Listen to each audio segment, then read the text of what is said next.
I'm Mark Golub, and in the news, disturbing reports of bomb threats against Jewish centers throughout the country and other acts of anti-Semitic vandalism. In St. Louis, for example, 200 headstones were damaged at a Jewish cemetery. And since the beginning of January 2017, 54 Jewish centers in 27 separate states have received bomb threats, including 11 telephone threats on Monday, February 20th.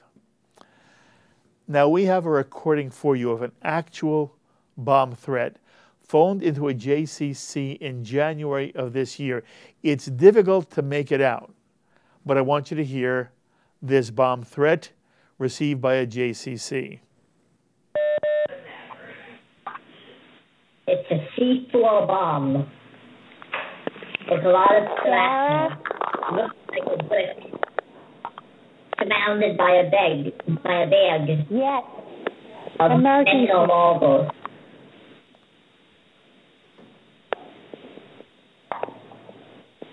In a short time, a large number of Jews are going to be slaughtered. Their heads are going to be blown off from the shrapnel. So there's a lot of shrapnel. There's going to be a bloodbath that's going to take place in a short time. It's going to take place in a short time. I think I told you enough. I must go. I think it's a woman. What you heard also was somebody actually transcribing what was on the call. Obviously, it's difficult to make out, but you heard bloodbath. Jews will have their heads blown off by shrapnel.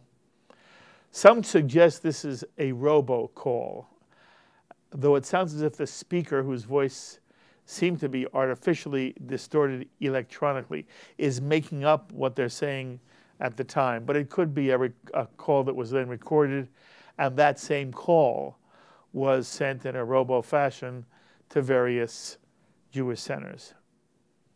In any case, the level of anti-Semitism has now reached the point where it's receiving national attention. And President Trump publicly condemned any expression of anti-Semitism. Today and every day of my presidency, I pledge to do everything I can to continue that promise of freedom for African Americans and for every American. So important, nothing more important.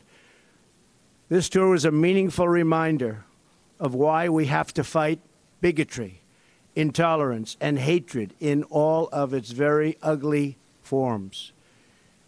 The anti-Semitic threats targeting our Jewish community and community centers are horrible and are painful, and a very sad reminder of the work that still must be done to root out hate and prejudice and evil. A comment by President Trump on the evil of anti-Semitism. This is always a tricky issue for the Jewish community. Responsible Jews don't want to be alarmists, nor do we want to put our heads in the sand. There's always a latent anti-Semitism lurking in darker souls, even in America. And we've certainly seen what Muslim-generated anti-Semitism has done to Jewish life in Europe. But are we experiencing new or greater expressions of anti-Semitism in our country that poses a real threat to Jewish life in the United States today? Well, for some answers, I'm very pleased to have on our JBS phones Paul Goldenberg, National Director of Secure Community Network, which is the JFNA's National Homeland Security Arm. That's the JFNA, the Jewish Federations of North America, also of the Conference of Presidents of major American Jewish organizations. And Paul, thank you so much for making time for us here on JBS. You're welcome, Mark. So, you know, I've heard that recording again and again, and I'm going to refer back to it. And for anyone of your listeners there, this is what I heard. I heard an individual that was specially trained to react and respond when these types of calls come in to institutions. And in no way am I making light of the fact that nearly 70 bomb threats were called into Jewish institutions across the country. I do want to note that there were no incendiary devices, there were no bombs found, and there were no injuries, thank goodness for that. But what I heard, instead of hearing the voice of someone who is seeking to intimidate, harass, and terrorize, I heard the voice of someone who is well-trained, knows how to respond. We have a vigilant community, a resilient community. We were back in business as soon as we got the all clear, and that's what I heard. Yes, and by the way, for anyone, Mark, let me just say, for anyone that has even the potential thought to hesitate to ever, you know, go back immediately into our institutions, we should not hesitate to do so, because we are very much open for business. Okay. I want to take it step by step. By the way, Paul, how long have you been with SCN, the Secure Community Network? I have been with the organization since its founding. Prior to that, Mark, I was a 20-year law enforcement veteran. I headed up the New Jersey State Attorney General's Office hate crimes initiatives. Fortunately or unfortunately, I guess you can say I have some years' experience in this, both as a professional and someone dealing with it for the American Jewish communities for a decade. Very, very nice. By the way, forgive me for saying it this way. Does this mean you were once a policeman? Yes, I was. Okay. I was once a sworn member of the law enforcement community. I proudly come from the American Jewish community and proudly served as a law enforcement person and ultimately as an executive towards the last half of my career. We are very grateful for your service, Paul. Paul, what does SCN actually do? The Secure Community Network, which represents the Conference of Presidents of Major Jewish Orgs and is very much supported by the Jewish Federations of North America, which is where we are embedded. We are responsible for overseeing and monitoring threats against the American Jewish community. We're an organization that is strictly within the Jewish community. We provide advice, counsel, and resources and training to organizations, small, medium, and large, and federation systems across the country. We just in the past year and a half trained online nearly 85,000 people. In the aftermath of just 2 weeks ago of the first round of threats, we had 1,000 agencies across the country, Jewish agencies across the country, on a phone line with the U.S. Department of Homeland Security and the FBI, where the members were trained in how to respond and how to react if and when a threat of this sort came about. And we also own the mass communication system, which literally links the entire American Jewish community, the organized American Jewish community, the schools, the federations, the synagogues, and we can instantaneously, through real time, share threats that come from our partners at federal or state law enforcement. So it's a pretty robust organization that really has, unfortunately, has become more proactive these days than ever in our memory. Well, it's very impressive, and it's good for the Jewish community to hear about SCN and what it does, so I thank you for that. Look, Paul, you understand the Jewish community is appropriately hypersensitive to anything that is even a hint of serious anti-Semitism. When I listened to that robocall and you talked about the voice, I believe you're referring to the voice under the robocall where you heard somebody repeating some of the words. That was the professional you were referring to, correct? That's correct. Okay. That was the professional that was responding most appropriately and very well trained. Okay.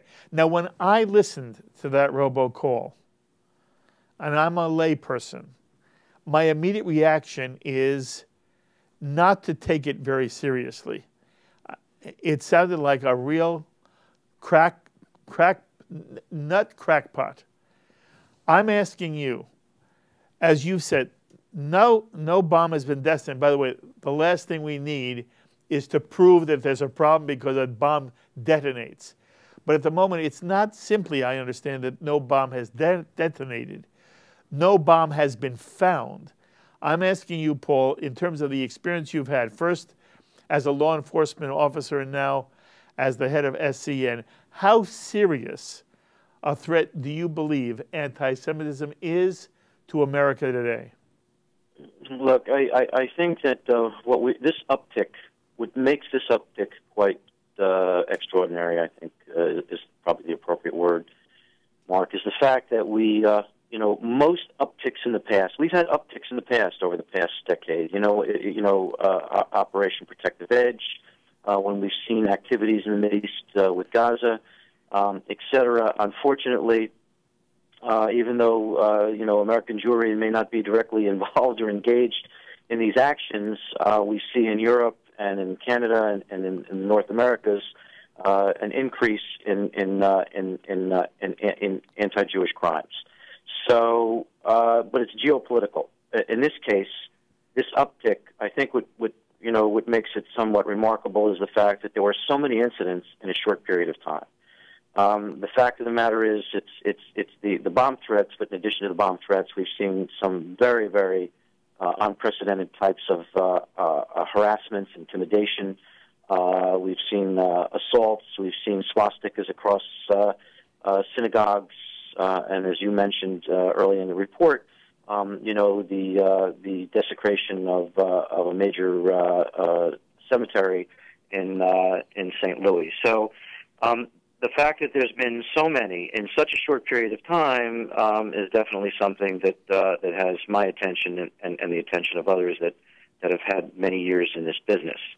Most of the activity is coming from those that spew or allegedly adhere to the white supremacist ideologies.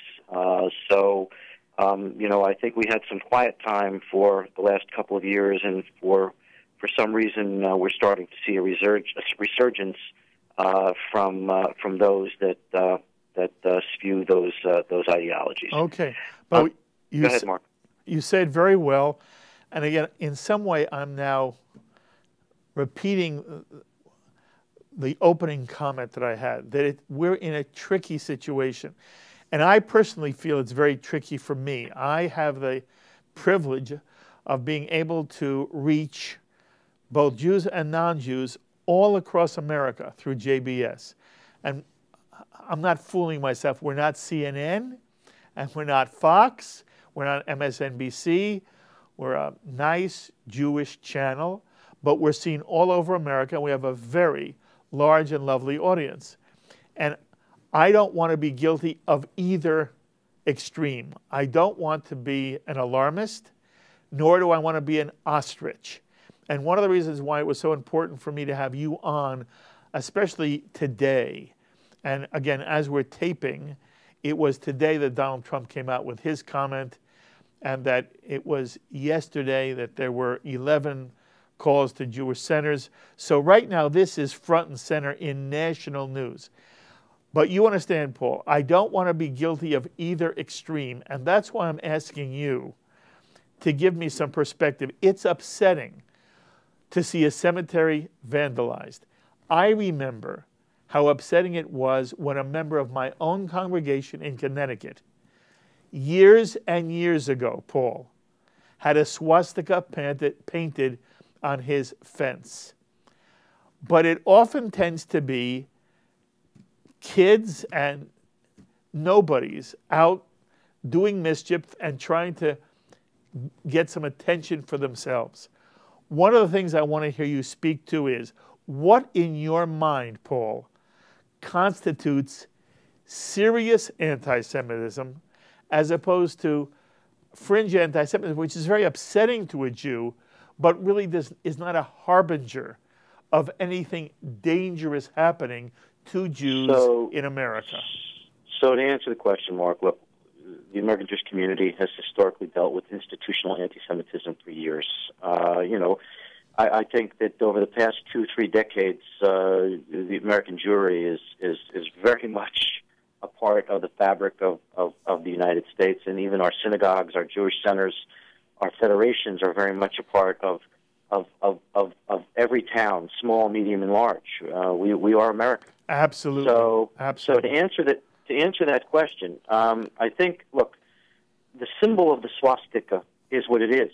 We all know what it is, and we know what it stands for. When you take a swastika and you place it in a schoolyard and you pass by it, it's unsettling. When you take the swastika and you place it on a Jewish tombstone or the facade of a federation or Jewish center or synagogue, we know exactly what it stands for.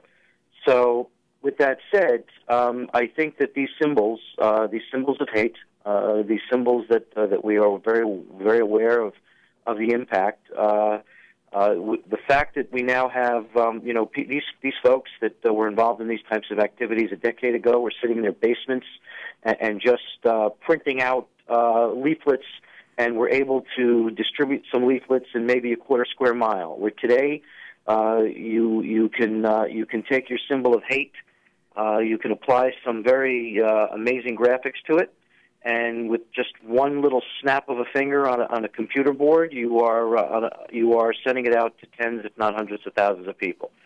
So, the old cliche is the best.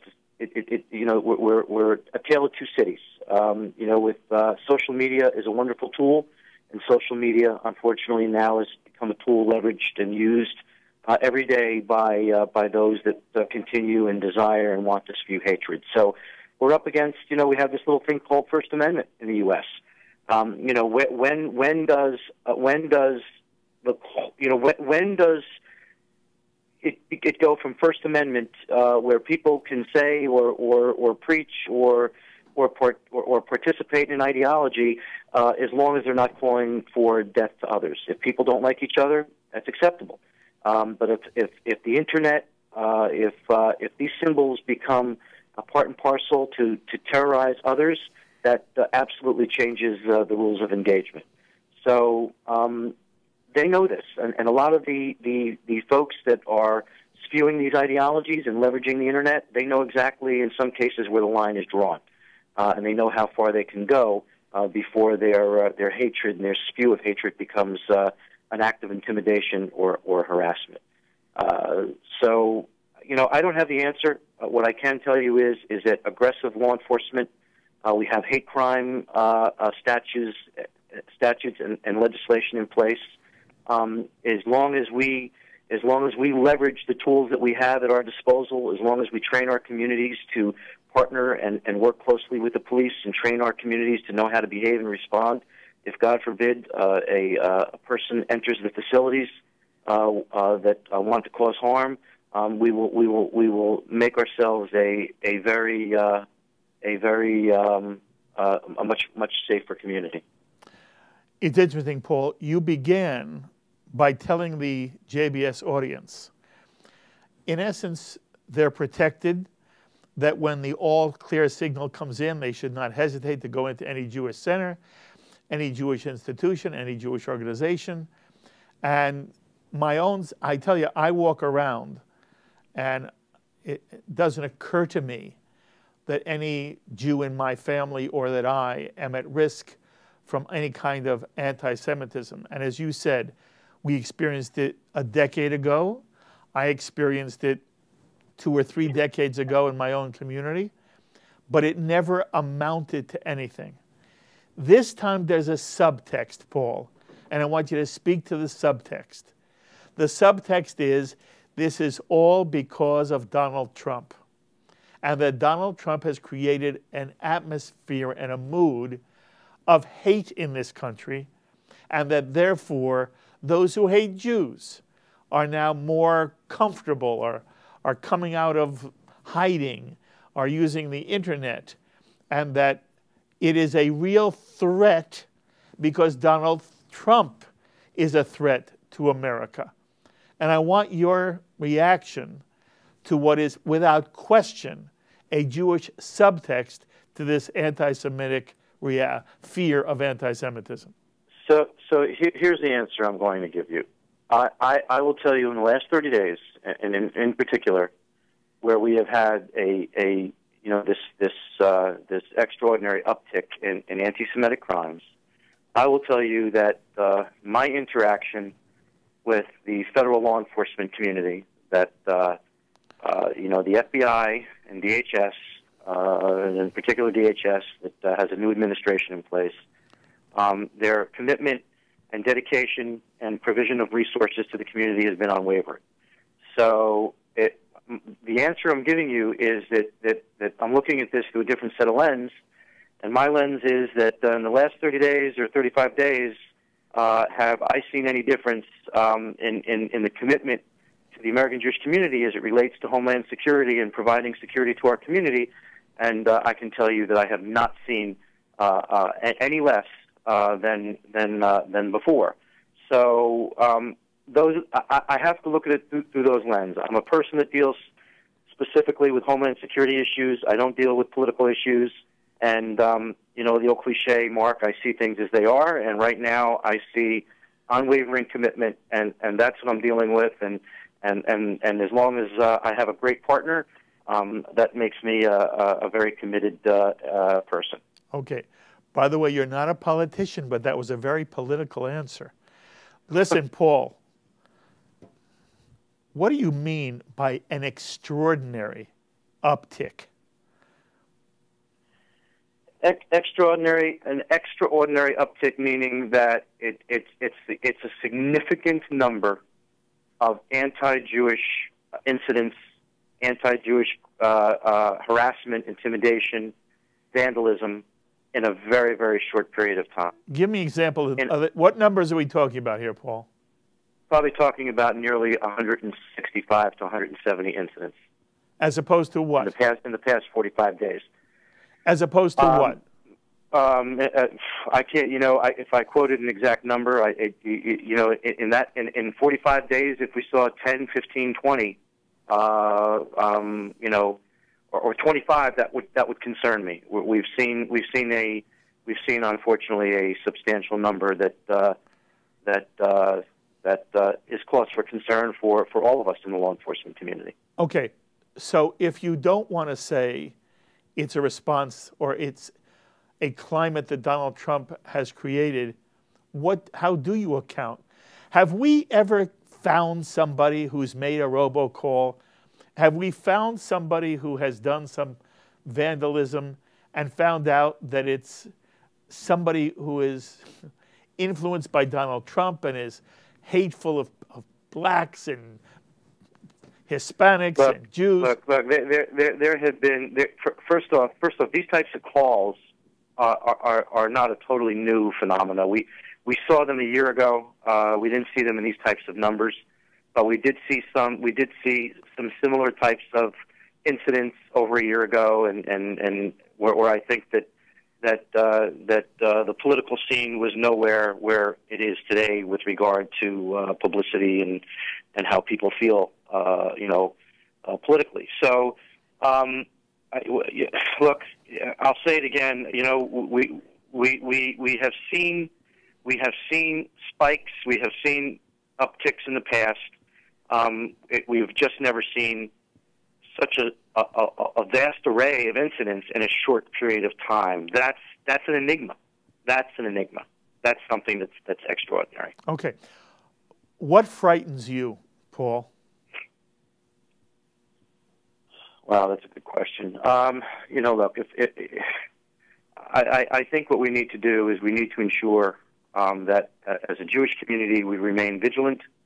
As a Jewish community, we are and we will be resilient. We need to never build walls or fences around our institutions. Not for a second.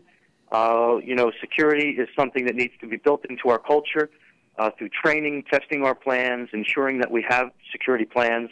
And there are people that have asked me the question: Is it unsafe to go into a Jewish institution? And here's my response: I would not hesitate for a second for myself, my family, my colleagues, my friends, to participate in any Jewish institution or any camp this summer.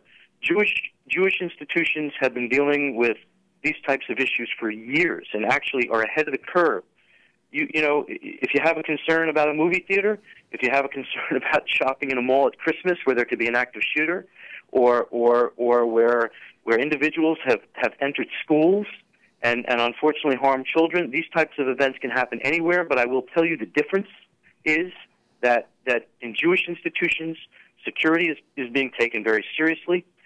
People are training, and to tell you the truth, I think that our institutions, if not as, are safer than institutions used by the general public. Very interesting.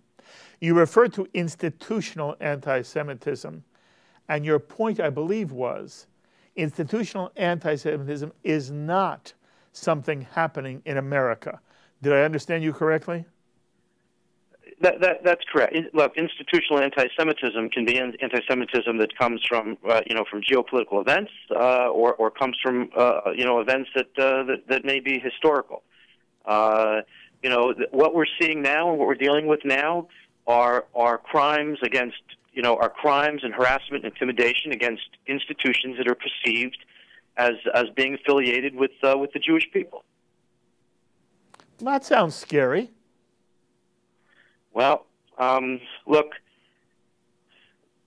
here's what I'll say. We are, the Jewish community is very much part of the fabric of this great country, and like other communities, unfortunately, we are seeing people emboldened for some reason, not just against the American Jewish community, but we're seeing people speak out and speak up against others because of difference and intolerance. And as a people, I think there's been no other group that has addressed challenges as eloquently as we have over the years, and we are resilient. We will remain vigilant, and I'm quite sure that we are very much going to remain open for business. Paul, it's wonderful to talk to you. You are both reassuring and you symbolize something important in the Jewish community. Again, I thank you for your service, first as a law enforcement officer and now for your service with SCN. You're doing wonderful work, and if there's any other issue that comes up, I won't hesitate to call you. Thank you, Mark. Thank you for the work you're doing, and I look forward to working with you and your constituents. Thank you very, very much. You be well. Bye-bye. Paul Goldenberg, National Director of Secure Community Network, SCN.